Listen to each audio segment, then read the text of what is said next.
Hello cave dwellers and welcome back to our look at this Commodore 64 donated to the cave.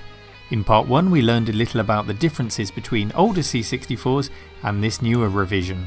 And today it's time to give it some care and attention.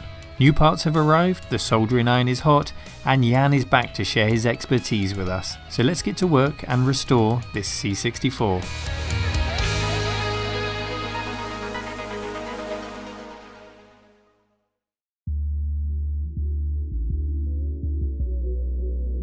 Let's dive straight in then with the board we became familiar with in part 1. It's a 250469 revision A board, just one revision away from the final C64 board that was ever released. By this point chips had been consolidated and the number of capacitors is fairly few. There are just 9 electrolytic capacitors on the board. We already know that they're working because we switched the machine on in part 1, so this work falls under preventative maintenance to ensure the longevity of the machine. And here are those new capacitors ready to go in. Now, as much as I enjoy it, I am going to spare you the recap montage in this episode because lurking around every C64 is a far more immediate danger. It's the machine's power supply, and the C64 has something of a reputation for self-immolation. Just like the many system boards in the C64, there are also a variety of power supplies. So how do we know what's safe and what to look out for?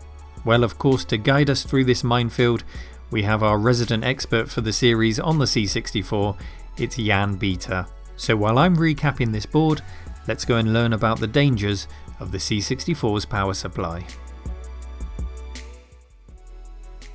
Okay, I'll try to explain briefly what makes these potentially dangerous for your Commodore 64. Let's take a look at how these work. So basically what these do is to have a huge transformer that has the primary winding coming from the mains, 230 volts AC, and it has 2 secondary windings, one of them providing 9 volts AC directly to the Commodore 64. The other one is going through a bridge rectifier that basically converts the sine wave of the mains voltage to something like this, which is then smoothed by some capacitors that results in a nearly perfect DC voltage, which is a bit higher than 5 volts, and that voltage is stepped down by a 7805 or a similar voltage regulator that outputs very clean and smooth 5 volts DC, which are then provided to the Commodore 64. The problem is that these PSUs often look like this. They are completely potted in epoxy resin, and this should allow for heat to dissipate better. That's the idea of the design.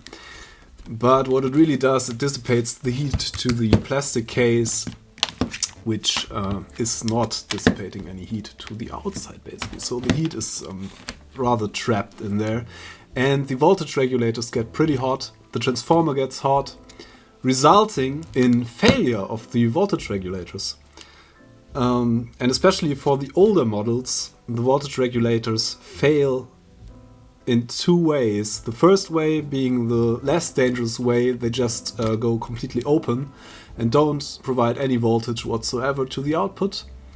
The other failure mode is they start drifting and provide a higher voltage than they are specified for, which is very dangerous for the Commodore 64 that has no overvoltage protection whatsoever inside. And the 5 volts basically power the ICs in the Commodore 64.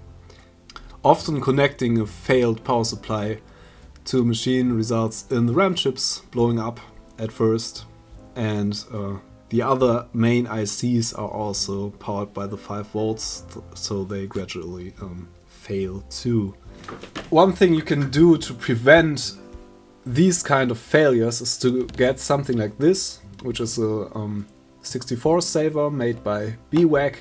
Basically you plug this between the PSU and your Commodore 64, and it has a little circuit inside which has a transistor in it, and the transistor really quickly switches off the 5 volts line if something goes wrong with the voltage there.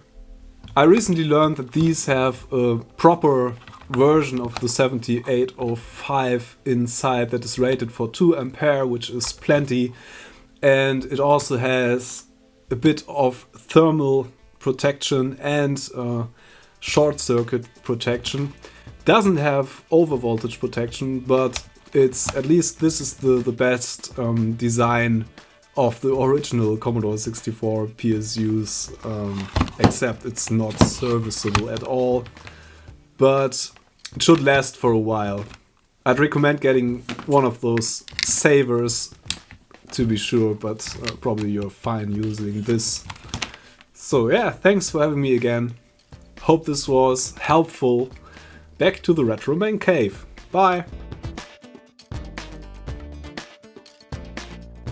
Thank you, Jan. I think anyone who's considering getting back into C64 ownership would certainly benefit from that advice and hopefully avoid any disasters. My power supply differs cosmetically, as you can see, so let's take a look inside and see how it compares. Just like Jan's supply, mine does appear to have epoxy resin and everything is stuck into that. Mine is slightly more serviceable than Jan's in that I can access and change some fuses here, but that's about it. Everything is stuck fast. However, it doesn't completely fill the case like Jan's did. The voltage regulator actually has room to breathe down at the bottom there, and so heat will perhaps dissipate a little more efficiently in the power supply I have. Now, I've tested this supply with my multimeter, and I'm confident that it's okay right now, but that's not to say it won't go wrong in the near future. Both the power supply and the machine, of course, are still lacking in adequate protection. Jan's suggested solution is elegant in that it sits between the original power supply and the machine and offers some protection, but what I've found is that these are created by enthusiasts and sold in small batches on forums. When they're sold out, and you're quite lucky to get hold of one. Alternatively, you could try something like this in the video of YouTuber Todd's Nerd Cave. Modern power supplies available as shown here include overvoltage, overcurrent and short circuit protections, all built right into the supply. You'll find a link to both Jan and Todd in the description to this video, and I recommend you visit them both for more information. I will be picking myself up one of those solutions, but in the meantime let's press on and use the power supply as it is.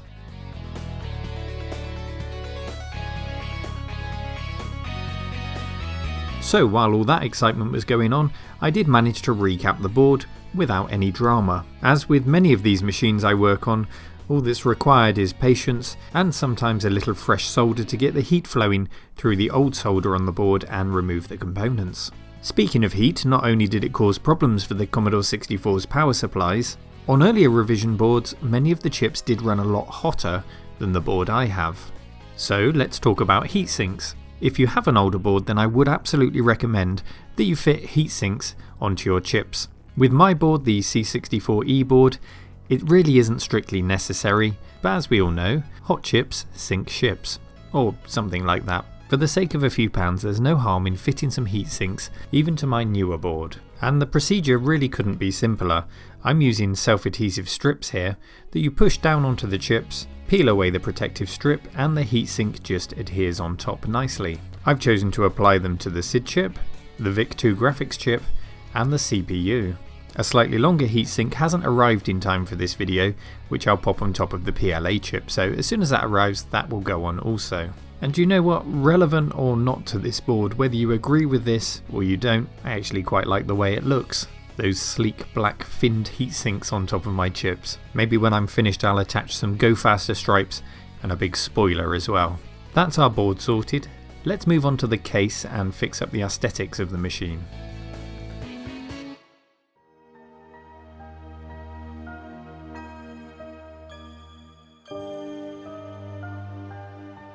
Here's our case then, the C64 C-style case, and it's usually at this point where we look at all the damage, the scuffs, the marks on the case, and then I break out the peroxide, roll up my sleeves, and we dive into some retro brighting.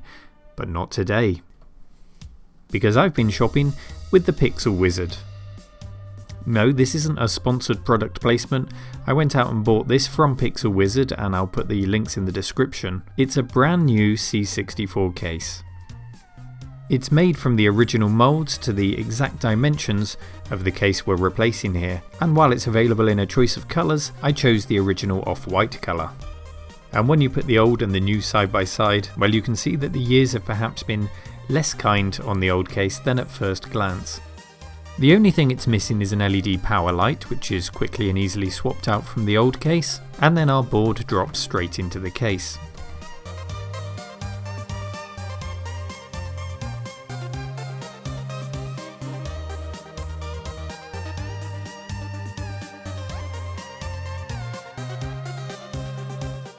It's a perfect fit, save for just 2 screw holes which don't quite line up, and I didn't want to force it, although the 5 screws that I fitted do make for a solid fitting, and I'm happy that plugging cartridges in, plugging power cables in, joysticks etc. will be absolutely fine with the screws that I've got in there. So that was easy, but we don't quite get off that lightly. Of course we want to use the original keyboard, and those keys are absolutely filthy. Regular watchers know the drill. We need to remove all of the keys, give them a good scrub, and then with the dirt removed we can consider if retrobrighting is needed or if the colour of the keys is suitable. I didn't give you a recap montage, but you can have a cleaning one. Let's get scrubbing.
I do love a good montage.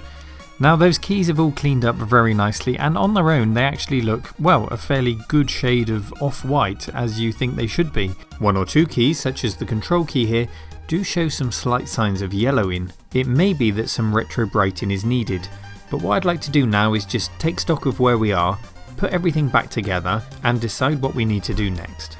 The more observant of you will have noticed we had a wobbly spacebar earlier, and thankfully that just needed to be reseated, and it's absolutely fine, nothing was broken there. So let's get on with the task of putting everything back together again.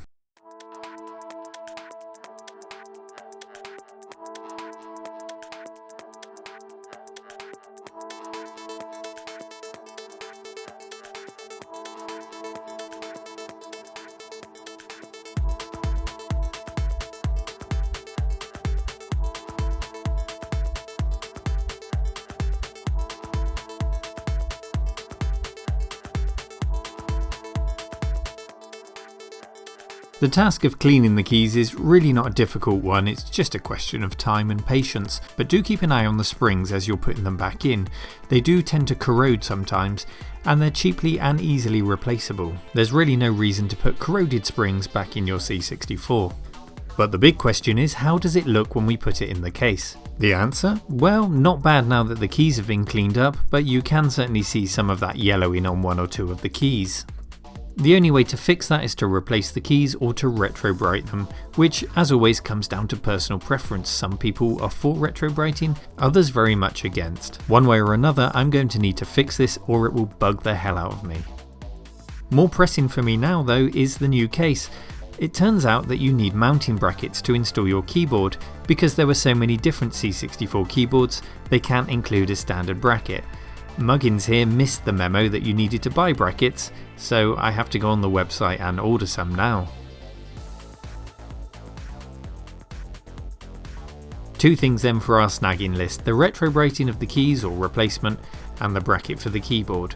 For the sake of trying to show you the final product, I have taped the keyboard into the case. Now obviously I won't turn it on in this state, but you can see the progress we've made so far. I'm quite happy with how this is coming along, and yes, it's a shame that we didn't get to finish it up today, but it does mean we get a third part to the series, and here are some of the things we'll be covering.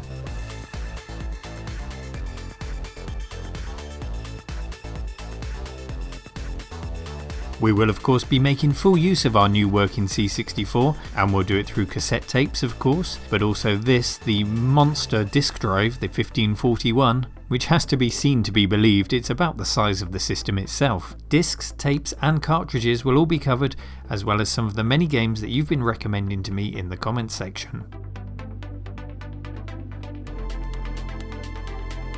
And if that wasn't enough, we've got some very special 21st century extras for the C64. Courtesy of The Future Was 8-Bit, we'll be looking at ways to get the absolute most out of C64 gaming in the present day.